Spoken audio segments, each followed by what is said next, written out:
how to stop Facebook from announcing your birthday. Hey everyone, welcome back to the channel. If you are new here, don't forget to hit the subscribe button and turn on the notification bell to not miss any updates.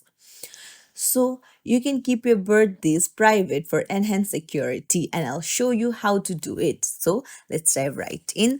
Open up your Facebook app, then head over to your profile in the bottom right corner. Then tap on the three lines in the top left. Now scroll down, tap on settings and privacy, and tap on settings again.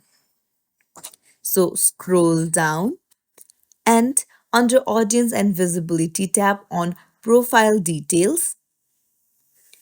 So you'll find their birthday there, and then just tap on the pencil icon on the right hand side, and then you can see it is set to friends of friends. Now you can tap on it and then set it to only me. So you can do it to your birth year as well. And that's it. Now Facebook will stop announcing your birthday. If you found this tutorial helpful, don't forget to like and subscribe to our channel for more tips and tricks. Thank you for watching.